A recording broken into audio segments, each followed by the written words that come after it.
नहीं किसी से भीख मांगते, न्याय हक मांगते, नहीं किसी से भीख मांगते, हम हमारा हक मांगते, नहीं किसी से भीख मांगते। ज्वाइनिंग दो, ज्वाइनिंग दो। कलेक्टर आए और कलेक्टर साहब से काफी देर तक लंबी चर्चा हुई।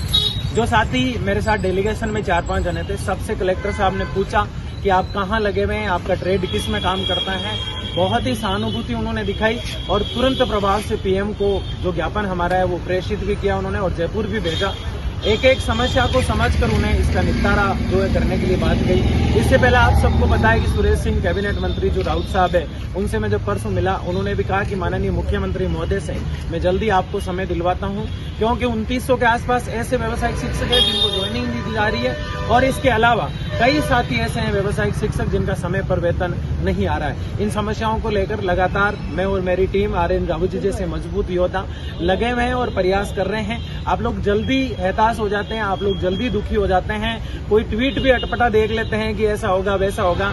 आप लीगल तरीके से आपने ज्वाइनिंग पाई है तो आपको डरने की जरूरत नहीं है, आपकी ज्वाइनिंग होकर रहेगी। और जिनका वेतन समय पर नहीं आ रहा है, इसको लेकर जब हम शिक्षा संकुल मिले थे उस समय उन्होंने आश्वासन दिया, लेकिन उस आश्वासन पर कार्य पूरा नहीं हो पाया था। तो जल्दी हम शिक्षा संकुल भी जो है फिर से जाने का प्रयास कर रहे हैं और उसके अलावा शहीद स्मारक से आपको दहाड़ने का एक मौका जल्दी दिया जाएगा जहां अपनी मांगों को आप मजबूती से रख पाए। इसलिए आर.एन. रावत जी भी हमारे साथ है, जो व्यवसायिक शिक्षक वेलफेयर जो है उसको मजबूती से संभाल रहे हैं। बताएंगे।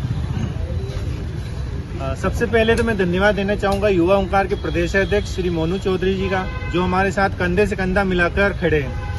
साथ में जो पीड़ा है व्यावसायिक शिक्षकों की, वो बहुत दयनीय पीड़ा है। शिक्षा मंत्री जी को हम बार बार आह्वान कर चुके हैं, विधानसभा अध्यक्ष जी को हम आह्वान कर चुके हैं। इसके साथ ही जो भी राजस्थान सरकार के जो सत्ता में बैठे हैं, पक्ष में विपक्ष में, उन सभी से हम आग्रह कर चुके हैं कि जो व्यावसायिक शिक्षा में जो दास पीड़ा है उसको खत्म किया जाए और जो शोषण जो जनता के साथ कर रही है, जनता भी अपने समय आने पर अपना मुंह दिखा सकती है सरकार को।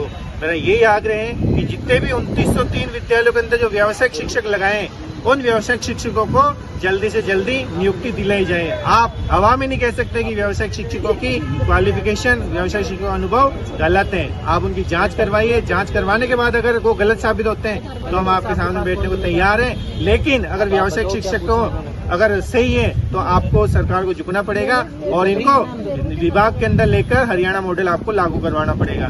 मैं सभी 5155 व्यावसायिक प्रशिक्षकों की तरफ से आपको पुनः धन्यवाद ज्ञापित करता हूँ। धन्यवाद।